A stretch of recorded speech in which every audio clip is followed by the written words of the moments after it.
Oscar makes a huge statement with a sprint pole. Russell reveals suspicion of McLaren, and Red Bull reveals Max's car issue. Let's get into the latest F1 news. What happens when the most dominant driver in Formula One suddenly finds himself struggling with his car? The answer might shock you, and it reveals a critical weakness that could determine the championship outcome. Last weekend in Qatar, something extraordinary happened that sent shockwaves through the Formula One paddock. Max Verstappen, the three-time world champion who has been virtually untouchable this season, found himself qualifying sixth for the sprint race. Not third, not fourth, but sixth place. For a driver who has made dominating qualifying sessions look effortless, this was nothing short of stunning. But here's where the story gets really interesting. The man behind Red Bull's success, Helmut Marko, has finally revealed what went wrong, and the answer exposes a fundamental flaw in their championship-winning machine that could change everything. Picture this scene at the Losail International Circuit in Qatar. Verstappen climbs into his Red Bull, the same car that has carried him to countless victories. In the first qualifying session, he's fastest of everyone on hard tires, absolutely flying. The crowd expects another typical Verstappen pole position performance. Then comes the second session on medium tires, and he's still competitive, sitting third and within a tenth of a second of the fastest time. Everything looks normal. The championship leader appears to have everything under control. But then something bizarre happens in the crucial final session. Suddenly, Verstappen's car transforms from a precision instrument into an uncontrollable beast. Radio messages crackle with frustration as the Dutch driver reports his car bouncing violently around the track. This isn't just minor handling issues we're talking about. The bouncing is so severe that Verstappen runs wide and completely off the racing line during his first attempt at a fast lap. The transformation is dramatic and immediate. One session he's fighting for pole position. The next he can barely keep his car on the black stuff. Championship rivals Oscar Piastri and Lando Norris capitalize on his struggles, securing first and third positions respectively while Verstappen watches his title hopes take another hit. After the session, Marko drops a bombshell revelation that explains everything. The culprit isn't some complex aerodynamic issue or mysterious setup problem. It's something much simpler yet potentially more devastating. The soft tires. That's it. 3 words that could define the championship outcome. Marko's explanation is both revealing and concerning for Red Bull. On hard tires, Verstappen was untouchable. On medium compounds, he remained competitive and fast, but introduced the soft C3 compound tire, and suddenly their championship-winning machine becomes almost undrivable. The bouncing phenomenon appears exclusively with the softest tire compound, creating a situation where Verstappen loses all confidence in his car precisely when he needs maximum performance. What makes this even more intriguing is that Verstappen's teammate didn't experience the same problem. While Max struggled with the soft compound, his car setup simply couldn't handle the characteristics of the softest tire option. The technical explanation reveals fundamental differences in how the two drivers set up their cars, with Verstappen preferring more front-end grip, while his teammate opted for rear-end stability.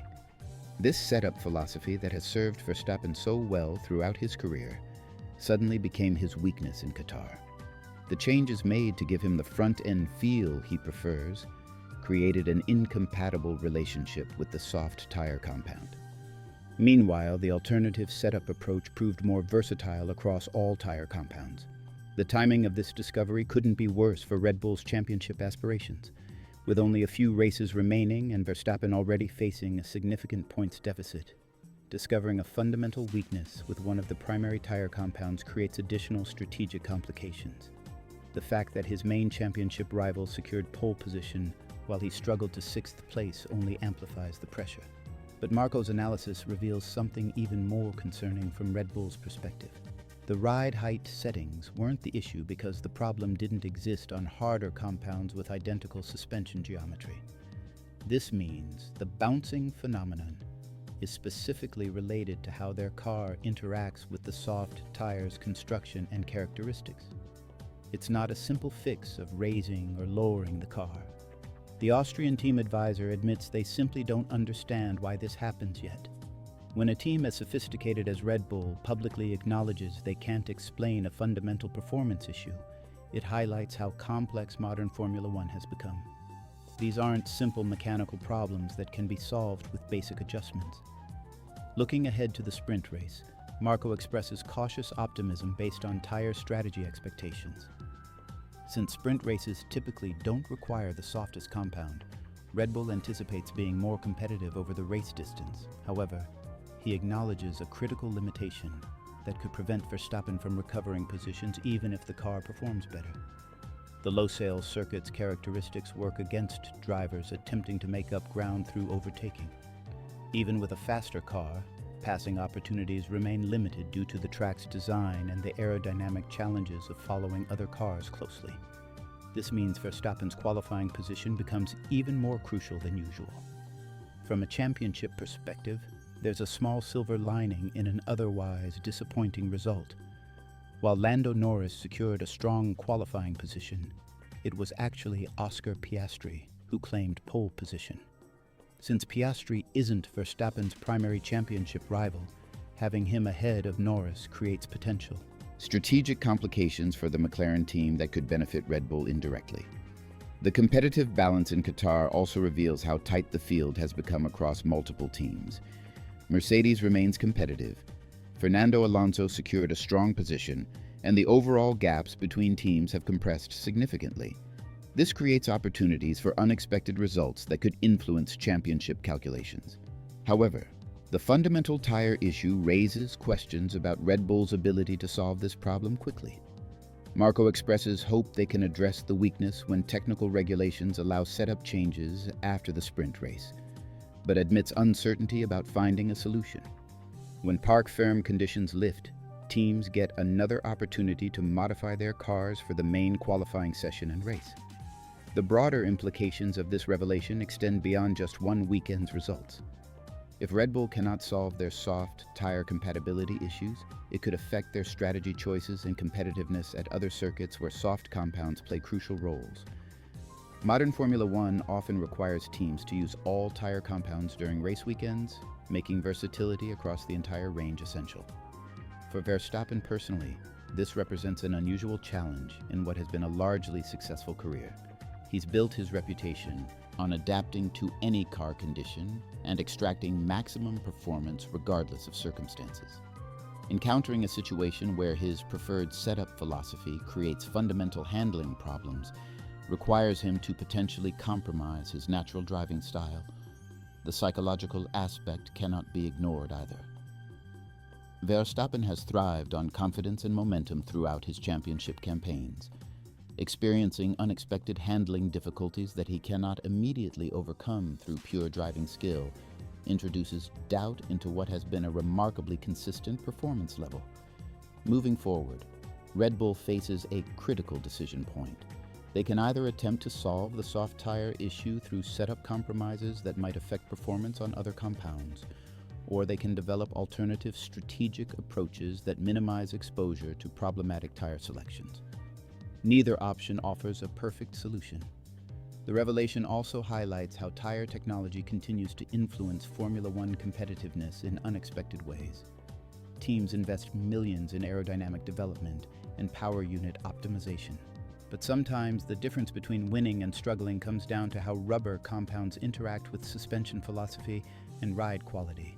As this championship battle intensifies with limited opportunities remaining, technical issues like Red Bull's soft tire weakness could prove decisive. In a sport where margins between success and failure are measured in tenths of seconds, any fundamental performance limitation becomes magnified under championship pressure. The coming races will reveal whether Red Bull can engineer a solution to their soft tire bouncing problem, or if this unexpected weakness will continue haunting Verstappen's championship defense when he can least afford additional complications. Did you just witness the most shocking qualifying session of the year? Oscar Piastri just pulled off something absolutely incredible in Qatar, and trust me, this changes everything we thought we knew about the championship fight. While everyone was watching Lando Norris and Max Verstappen battle it out, Piastri quietly positioned himself as the real wildcard that could flip this entire season upside down. What happened in Qatar sprint qualifying wasn't just another pole position, it was a statement, a declaration that the championship isn't a two-horse race anymore.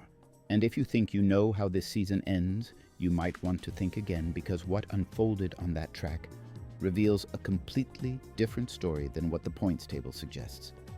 Let me paint you the picture of how this dramatic session unfolded, because every single moment matters when we're talking about championship implications this massive. The night started with all drivers forced onto medium compound tires, despite nobody running them during first practice.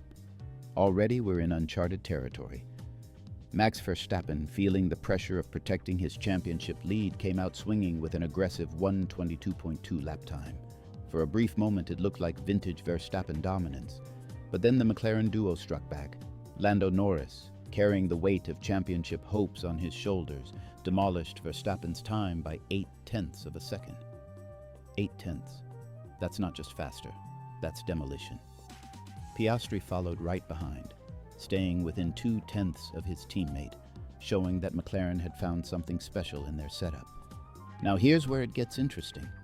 Verstappen, never one to back down from a fight, immediately responded. He clawed back the top spot by just 0.12 of a second. This wasn't just qualifying anymore, this was psychological warfare between championship contenders, played out at 300 kilometers per hour. But while everyone was focused on this titanic battle up front, the real story was developing in the elimination zone. Lewis Hamilton, the 7-time world champion, found himself struggling once again.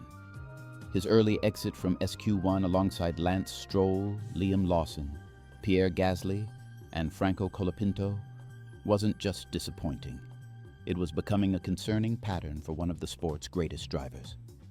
The drama intensified when race control noted not one, but two separate impeding incidents. First, Piastri allegedly blocked Verstappen. Then, in what seemed like immediate retaliation, Verstappen was accused of impeding Norris. The radio exchanges were explosive. Verstappen called out Norris for being in my way, while Norris fired back through his race engineer, saying Verstappen just didn't get out of my way and decided to stay out and screw you over. These weren't just racing incidents. These were psychological games at the highest level, each driver trying to get inside the other's head at the most crucial point of the season. The stewards ultimately ruled no further action on either incident, but the damage was done. The mind games had begun. Moving into SQ2, the tension ratcheted up another level.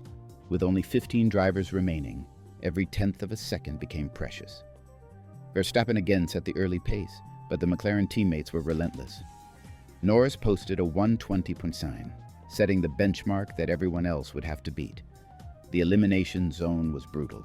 Esteban Ocon sat in P11 with a 1:21.9, and everyone below that line knew they were fighting for their qualifying lives. Verstappen, feeling the pressure, was told that a 1:21.0 might be the cutoff time. He responded with a 1:21.035, threading the needle with typical Verstappen precision. But the session wasn't without its casualties. Nico Hülkenberg had a massive moment at the final corner, kicking up a dust storm and losing his chance to improve. More dramatically, Isaac Hadjar thought he had made it through to SQ3, only to have his lap time deleted for track limits violations. In Formula One, the margins between success and failure are measured in millimeters, and Hadjar learned that lesson the hard way. This promoted Kimi Antonelli into the top 10, adding another layer of intrigue to an already complex qualifying picture. The young driver, carrying the weight of expectation as one of the sport's most promising talents, was getting another shot at proving himself on the biggest stage. Then came SQ3, and this is where everything we thought we knew about the championship fight got turned completely upside down. Verstappen's session started disastrously. His Red Bull was handling like an uncontrolled beast, bouncing and sliding as he fought to keep it on the track. His radio messages were filled with frustration and profanity as he complained that the car was bouncing like an idiot. This wasn't the composed, clinical Verstappen we're used to seeing. This was a driver battling a car that seemed determined to betray him at the worst possible moment. While Verstappen wrestled with his rebellious machine, Oscar Piastri was finding something magical in his McLaren. His first flying lap produced a 1:20.2, putting him 0.044 seconds ahead of his teammate Norris. George Russell slotted into third, 3/10 behind the McLaren duo, but the real story was Verstappen languishing down in 10th place. The championship leader was in serious trouble. He continued complaining about losing control in Turn 2 and Turn 4, fundamental corners that require precision and confidence. His race engineer, GP Lambiase, tried to keep him focused, instructing him not to give up track position, but you could hear the concern in his voice. As the final minutes ticked away, the tension was unbearable. Piastri led Norris and Russell, while the reigning world champion sat in 10th place, facing the humiliation of starting the sprint race from the back half of the grid. Verstappen managed to improve to 4th place, but even that was short-lived. Yuki Tsunoda, driving with nothing to lose, jumped ahead of him into 3rd.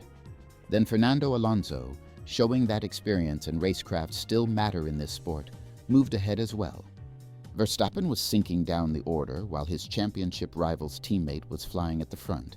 The final moments were electric.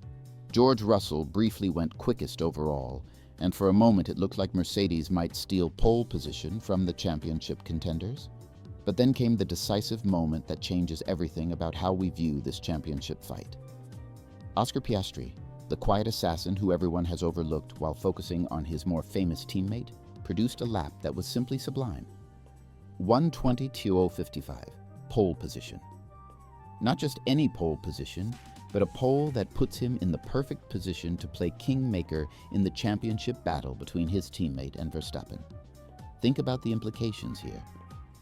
Piastri now starts the sprint race ahead of George Russell by just 32 thousandths of a second, with his championship contending teammate Norris in 3rd place. This isn't just about 8 sprint points. This is about momentum, psychology, and positioning for the main Grand Prix. Fernando Alonso secured 4th place, showing that Aston Martin's improvements weren't a fluke, while Tsunoda claimed an excellent 5th place for Red Bull's sister team. But the story everyone will remember is Verstappen in 6th place, starting behind not just his championship rival, but also behind drivers he would normally expect to beat comfortably. The final top 10 was completed by Kimi Antonelli in 7th, Carlos Sainz 8th, Charles Leclerc 9th, and Alex Albon, rounding out the point-scoring positions. Each of these drivers now has a chance to play a role in how this championship unfolds. But let's talk about what this result really means for the championship picture. Oscar Piastri has just positioned himself as the most influential driver in the title fight, despite not being a contender himself. He's on pole position for a sprint race where his teammate needs every point he can get in his battle with Verstappen. Will Piastri play the perfect teammate and help Norris maximize his points? Or will he race for himself, potentially taking points away from his teammate while giving Verstappen a better chance to score?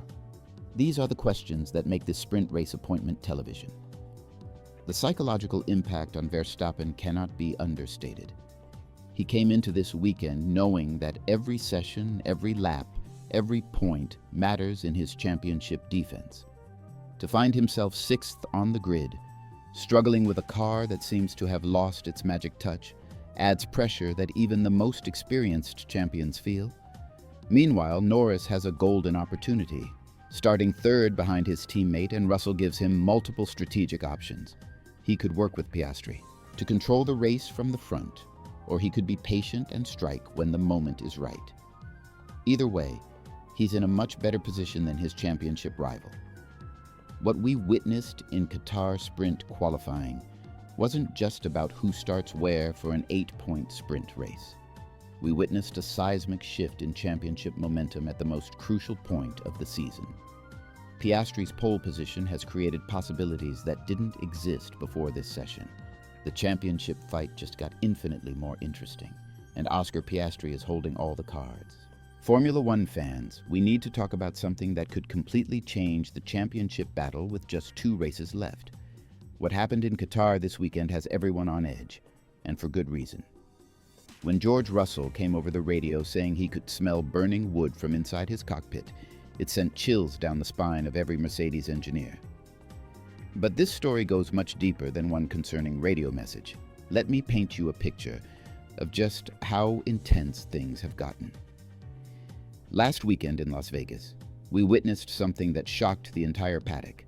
McLaren had what looked like a fantastic result, with Lando Norris finishing second and Oscar Piastri fourth. The champagne was flowing, the team was celebrating, and then everything came crashing down. Hours after the checkered flag, both McLaren drivers were disqualified for excessive plank wear. Just like that, their points vanished into thin air. Now, you might be wondering what exactly is plank wear and why it matters so much. Every Formula One car has what's called a plank underneath it. This wooden component sits along the bottom of the chassis and acts as a measuring tool for the FIA. The rules state that this plank can only wear down by a maximum of 1 millimeter during a race. Go beyond that limit, and you're out. No exceptions, no appeals, no mercy. The disqualification in Vegas wasn't just bad luck for McLaren. It completely reshuffled the championship standings. George Russell and his teammate Andrea Kimi Antonelli were suddenly promoted to second and third place, gifting Mercedes crucial points they never expected to earn. But more importantly, it highlighted a problem that every team is now desperately trying to avoid. When Russell reported smelling wood during practice in Qatar, alarm bells started ringing throughout the Mercedes garage. That smell means the plank is being scraped away at an alarming rate. It's the automotive equivalent of a smoke detector going off in your kitchen. You know something's wrong, and you need to act fast before it becomes a disaster. The technical aspect of this issue is fascinating and terrifying at the same time. Teams are constantly walking a tightrope between performance and compliance. Running the car lower to the ground improves aerodynamic efficiency and makes you faster, but it also increases the risk of plank wear. It's like playing with fire while standing next to a powder keg. Andrea Stella, McLaren's team principal, provided some insight into what went wrong in Vegas. He pointed to extensive porpoising as the specific culprit.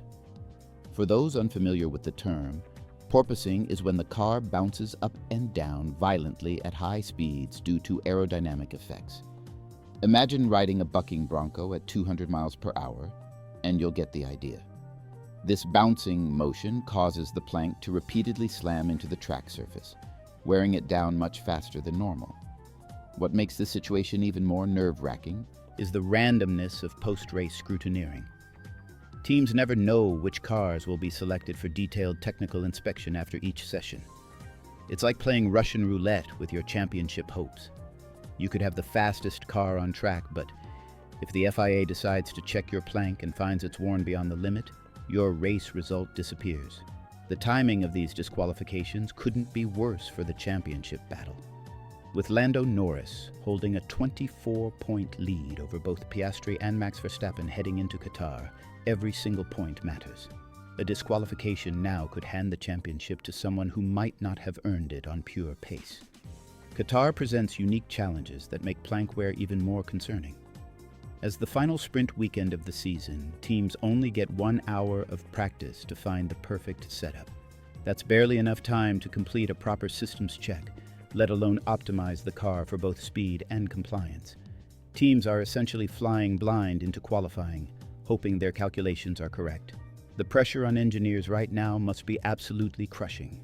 They're trying to extract every tenth of a second from their cars while simultaneously ensuring they don't cross that fatal 1 millimeter threshold. It's like performing surgery with boxing gloves on. One small miscalculation and months of hard work evaporate in an instant. What's particularly interesting is how different tracks affect plank wear.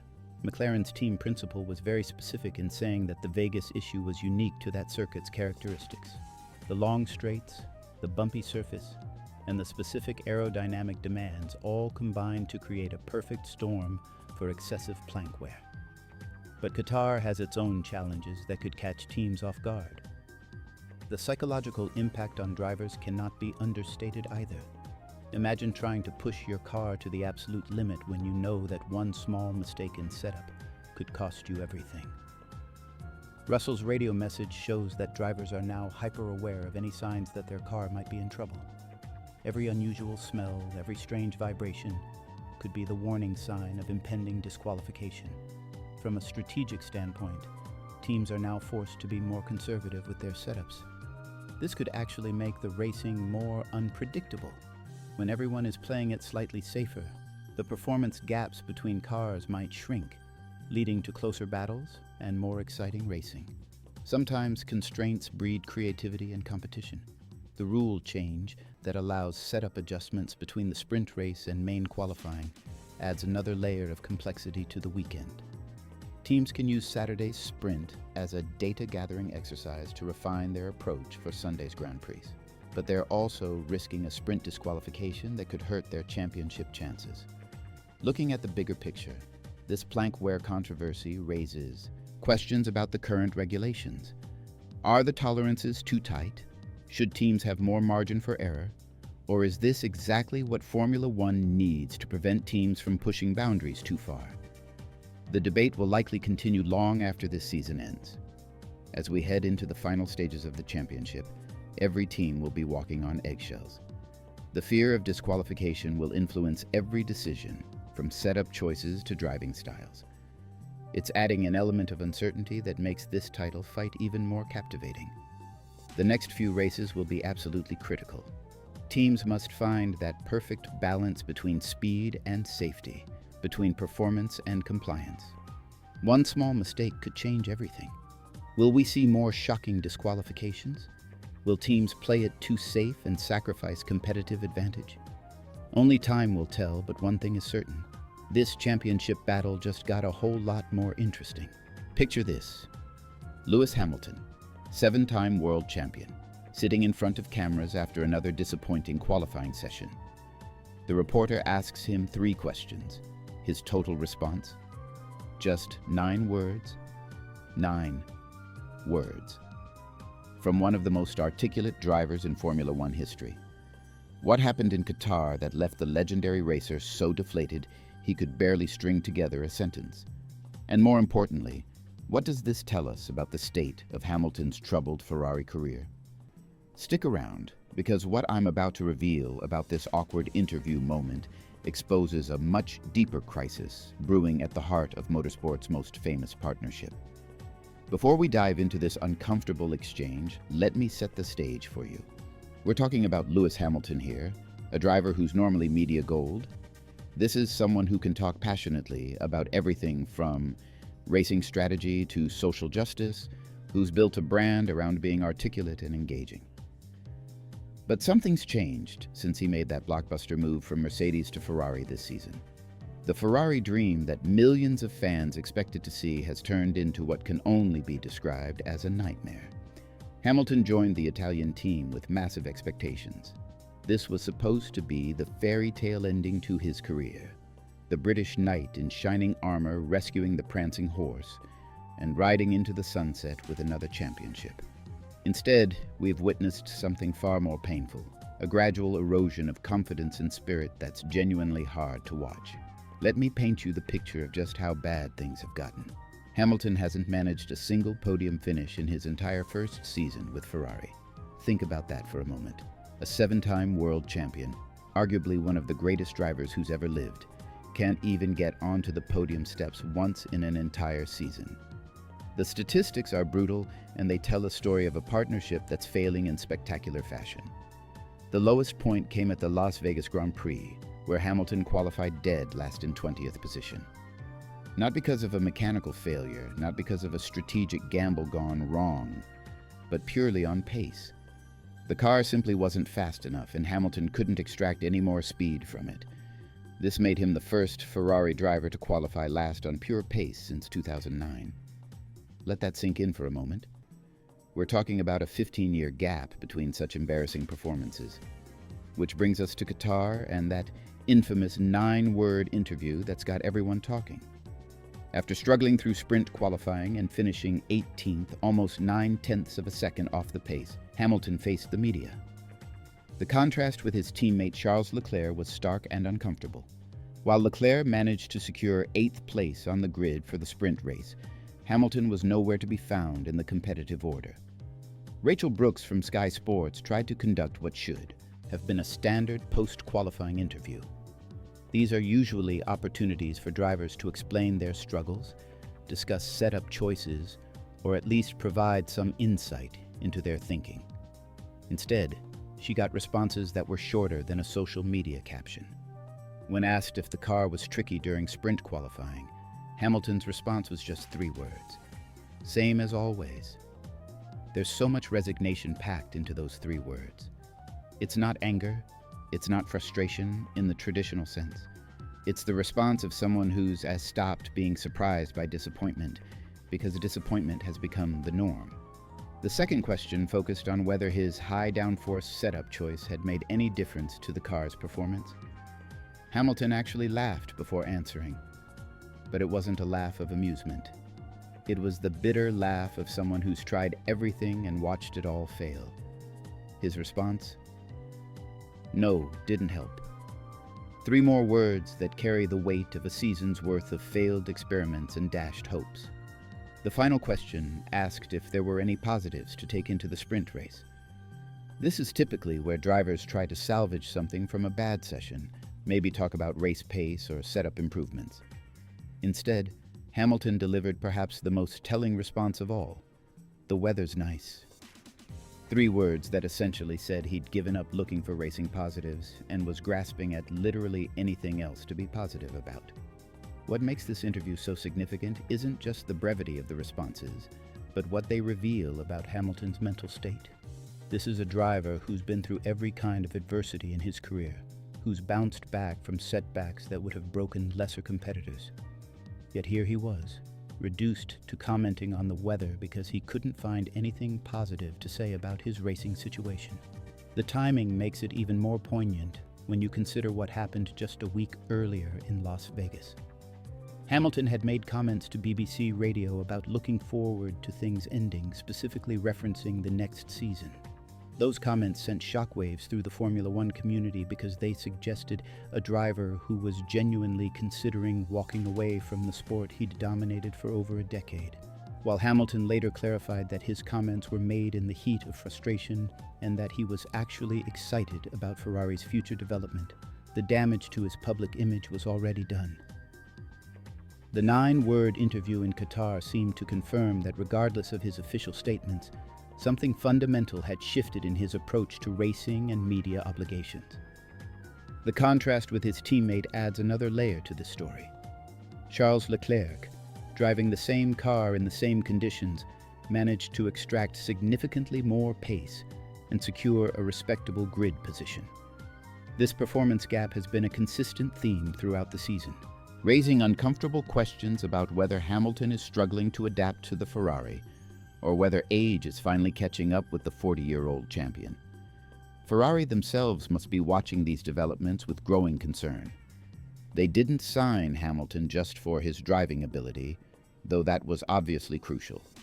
They signed him for his experience, his media presence, his ability to galvanize a team and inspire confidence in difficult moments. Instead, they're getting a driver who appears increasingly withdrawn and disconnected from the process. The broader implications extend beyond just Hamilton's personal struggles.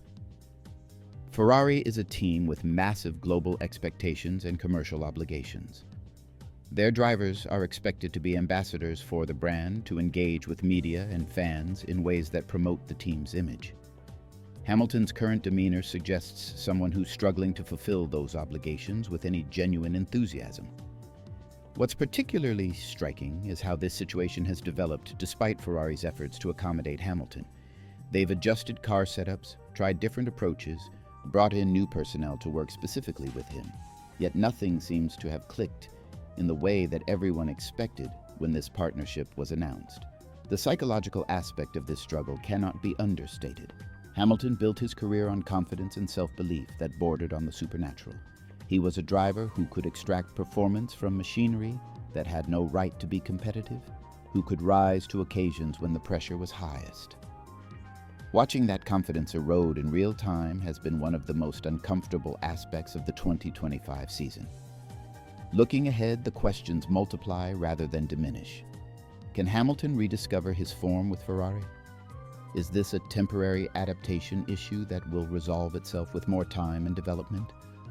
Or are we witnessing the beginning of the end for one of Formula One's greatest careers?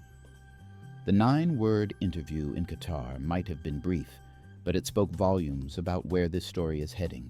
And unfortunately for Hamilton fans, the prognosis doesn't look particularly optimistic right now. Picture this scenario, if you will. You're watching a Formula One race unfold when suddenly chaos erupts at turn 1. Cars collide, tires puncture, and within seconds the stewards are faced with a split-second decision that could completely change a driver's championship hopes. But what happens when those decisions seem consistently wrong? What happens when even the victims of crashes are saying the penalties don't make sense? Well, one driver just proposed a solution that has everyone talking. Carlos Sainz recently dropped some bombshell comments about Formula One's stewarding system that have sent shockwaves through the paddock. The Williams driver didn't hold back when he suggested that the current stewards should be replaced by former drivers who work as television analysts. Specifically, he name-dropped Karan Chandak, Anthony Davidson, and Jolyon Palmer as the perfect candidates to revolutionize how racing incidents are judged. But here's where it gets really interesting. Karan Chandak himself has now responded to these comments, and his reaction tells us everything we need to know about the current state of Formula One officiating and what might need to change moving forward. Let's start with the incident that sparked this entire controversy. At Zandvoort, Sainz found himself on the wrong end of a stewarding decision that perfectly encapsulates everything that's been frustrating drivers this season. While attempting to overtake around the outside of the opening corner, Sainz's front right tire made contact with Liam Lawson's rear left tire. Both drivers suffered punctures, ending their races prematurely. The stewards immediately pointed the finger at Sainz, slapping him with a 10-second penalty and 2 penalty points. Their reasoning was that Lawson had the right to the corner because his Racing Bulls car was ahead at the apex. But here's where things get murky. Williams exercised their right to review the incident, and during that review, something fascinating emerged. The stewards actually admitted that the collision was caused by a momentary loss of control from Lawson, not aggressive driving from Sainz. They rescinded the penalty points but kept the time penalty in place because the damage was already done to the race result. This kind of half admission of error is exactly what's been driving drivers crazy all season long. What makes this situation even more frustrating is that it's not an isolated incident. Charles Leclerc was absolutely adamant that Oscar Piastri didn't deserve his 10-second penalty for the incident with Kimi Antonelli at the Brazilian Grand Prix that knocked the Ferrari driver out of the race. When the victim of an incident is defending the person who crashed into them, you know something is seriously wrong with the decision-making process. This pattern of questionable penalties led to the annual Driving Standards Review meeting in Qatar, where drivers sat down with the FIA to hash out their concerns. But before that meeting even took place, Sainz had already identified what he believed was the perfect solution to Formula One's stewarding woes. Speaking to media at the Lusail International Circuit, Sainz made it clear he was speaking as Carlos Sainz, the racing driver, not as a representative of the Grand Prix Drivers Association. His honesty was refreshing and his solution was surprisingly specific. He pointed to the post-race analysis done by Chandak, Davidson, and Palmer as examples of how stewarding should actually work. According to Sainz, these former drivers consistently deliver accurate analysis of racing incidents, correctly identifying who's at fault, or when something is simply a racing incident. He praised their level of analysis as being exactly what Formula One needs in its stewarding decisions. The key difference, Sainz argued, is that these are racing drivers who have recently been in the cockpit themselves, giving them invaluable perspective on what actually happens during wheel-to-wheel combat. Sainz went so far as to say that while he might not agree with these analysts 100% of the time, their accuracy rate sits around 90%, which is significantly better than what drivers are experiencing with current stewarding decisions.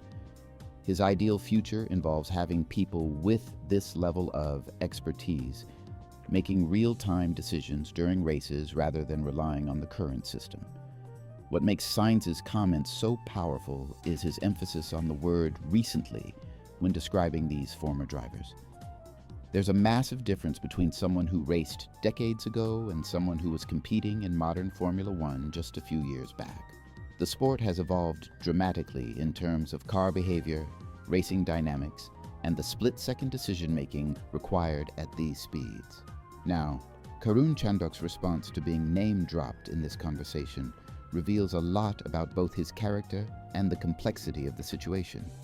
Rather than jumping at the opportunity for a potential career change, Chandhok expressed gratitude for Sainz's confidence, while making it clear he's not ready to abandon his current role with Sky Sports. His response on social media was both humble and practical. Chandhok acknowledged that working with drivers and stewards to improve the sport would be valuable, but he's not prepared to give up what he called his day job just yet. This response actually strengthens his credibility because it shows he's not actively campaigning for a stewarding position or using controversy to advance his career. The fact that Chandhok would be open to collaborating with current stewards and drivers suggests he recognizes there are issues with the current system while also understanding the challenges involved in fixing them. It's not as simple as replacing all current stewards with former drivers, though that might be part of a comprehensive solution. What Sainz's comments and Chandhok's response really highlight is a fundamental disconnect between how racing incidents are perceived by active drivers versus how they're judged by current stewards. The television analysts mentioned by Sainz have the advantage of multiple camera angles, slow-motion replays, and time to deliberate, but they also have recent racing experience that informs their understanding of what drivers are actually trying to achieve in specific situations. The current stewarding system relies heavily on people who may have extensive knowledge of racing regulations but lack the instinctive understanding of modern racing dynamics that comes from recent cockpit experience. When you're making decisions that can swing championship battles, destroy race strategies, and potentially impact millions of dollars in prize money, having that intuitive grasp of racing situations becomes absolutely crucial. This controversy also exposes how much the sport has changed in recent years. The precision required in modern Formula One, the marginal differences between cars, and the incredibly small windows for overtaking opportunities mean that incident analysis requires a more nuanced understanding than ever before. Former drivers who competed in this environment bring perspectives that simply can't be replicated through regulatory study alone. The timing of these discussions is particularly significant, given the intense championship battles we've been witnessing. When stewarding decisions can literally determine world championships, the pressure for accuracy becomes immense. Drivers are investing their entire careers, teams are spending hundreds of millions of dollars, and fans are emotionally invested in outcomes that can be dramatically altered by subjective penalty decisions. Looking toward the future, Sainz's proposal represents more than just criticism of current stewards. It's a roadmap for how Formula One might evolve its decision-making processes to better reflect the realities of modern racing. The sport has already embraced technology in areas like timing and track limits detection, so incorporating more racing expertise into incident analysis seems like a natural progression. The real question isn't whether former drivers would make better stewards, but rather how the sport can create a system that combines regulatory expertise with racing intuition. Chandhok's measured response suggests he understands this complexity and recognizes that meaningful change requires collaboration rather than wholesale replacement of existing structures. What makes this entire discussion so compelling is that it's not just about fixing bad decisions. It's about preserving the integrity of competition and ensuring that racing outcomes are determined by driver skill and team strategy rather than inconsistent officiating. When champions are being crowned and legends are being made, every decision matters, and Formula One owes it to everyone involved to get those decisions right. The conversation Sainz has started might just be the beginning of a fundamental shift in how Formula One approaches race officiating, and Chandhok's thoughtful response shows that meaningful change is possible when the right people are willing to work together for the betterment of the sport.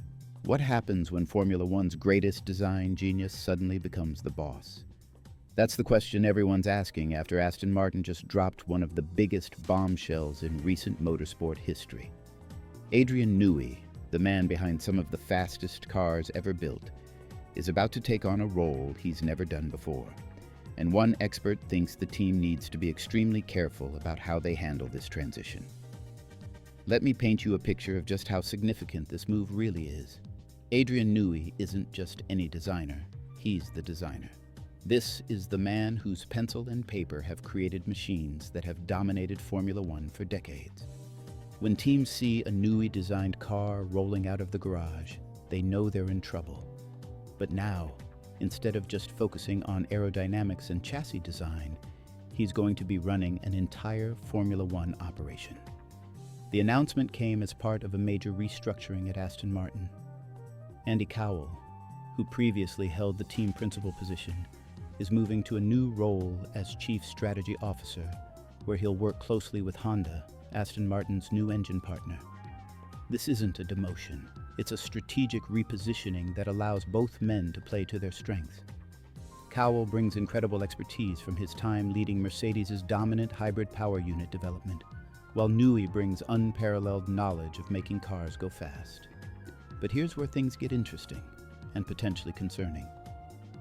Alex Brundle, son of former Formula One driver Martin Brundle, and a respected voice in motorsport commentary, has issued what amounts to a warning to Aston Martin. His message is clear: protect Newey from everything that doesn't involve making the car faster. Think about what a team principal actually does on a daily basis. It's not just about the technical side of the operation.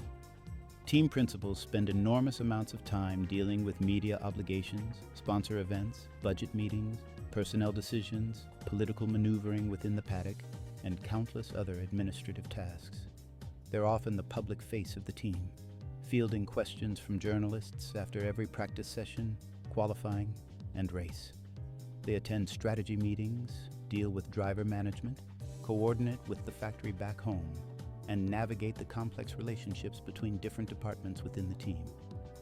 For someone like Newey, whose genius lies in understanding airflow, suspension geometry, and the thousands of tiny details that make a car faster, these distractions could be devastating. Imagine Picasso being asked to spend half his time managing an art gallery instead of painting. That's essentially what Aston Martin is risking if they don't handle this transition correctly. Brundle's comments on social media were particularly insightful. He called the decision to put Newey in charge 100% correct from a competitive perspective, emphasizing that you want the person who knows how to make cars go fast to be calling the shots. This makes perfect sense when you consider what Formula One is really about at its core. Strip away all the glamour, the politics, and the business side, and it's ultimately about building the fastest car possible within the regulations. However, Brundle also highlighted what he called the smart part of this equation, defending Newey from what he termed the media and business elements of the role. This is where Aston Martin's management structure will need to be incredibly sophisticated. They'll need to create a protective bubble around Newey that allows him to focus on what he does best, while ensuring that all the other necessary functions of a team principal role are still handled effectively. The timing of this move couldn't be more crucial. Formula One is heading into a major regulatory reset for the 2026 season. New chassis regulations, new engine regulations, and potentially game-changing technical changes mean that teams are essentially starting from scratch. This is exactly when you want someone like Newey at the helm, someone who understands how to interpret new regulations and find performance advantages that others might miss. Newey's track record speaks for itself. Throughout his career, he's been associated with 26 World Championship victories. That's an absolutely staggering number that reflects not just individual brilliance, but the ability to work within different team structures and adapt to changing regulations.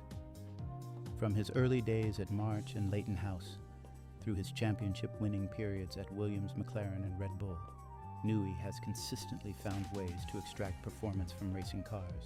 What makes this situation even more fascinating is that Aston Martin is positioning itself as a works team with Honda for 2026. This means they'll have direct input into engine development, something that could give them a significant advantage if they can integrate the power unit and chassis development effectively. Having Newey overseeing this integration could be the key to unlocking performance that other teams simply cannot achieve. The challenge for Aston Martin now is creating an organizational structure that maximizes Newey's strengths while minimizing his exposure to time-consuming distractions. They need to build a team around him that can handle media duties, sponsor obligations, and day-to-day operational management, leaving Newey free to focus on the technical direction of the car and the strategic decisions that will determine success or failure on track. Consider how other successful teams have structured themselves around their key technical figures. At Ferrari, during their dominant period with Michael Schumacher, they created an environment where technical director Ross Brawn could focus primarily on the car, while team principal Jean Todt handled much of the external pressure. Red Bull has been successful in recent years partly because they've allowed their technical team to operate with minimal interference while other personnel handle the business side. The driver lineup of Fernando Alonso and Lance Stroll presents both opportunities and challenges for Newey in his new role. Alonso brings decades of experience and technical feedback that could be invaluable in developing the 2026 car. His ability to extract performance from difficult cars and provide precise feedback about vehicle behavior could help Newey understand exactly what the car needs to find that extra tenth of a second. However, managing two drivers with very different backgrounds and expectations will require diplomatic skills that Newey hasn't needed to develop in his previous roles. Looking ahead to 2026, the pressure on this decision will be enormous. Aston Martin has made significant investments in facilities, personnel, and partnerships, all with the goal of becoming a championship contending team.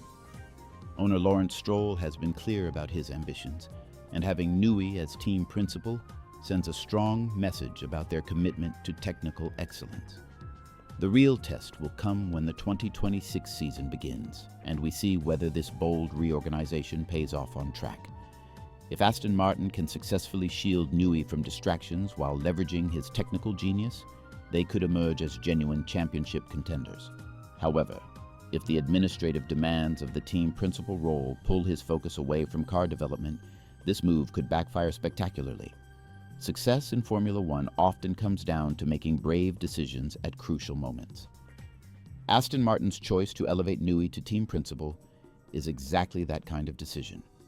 Now they need to execute the supporting structure perfectly to ensure their investment in the sport's greatest technical mind pays dividends when the lights go out in 2026.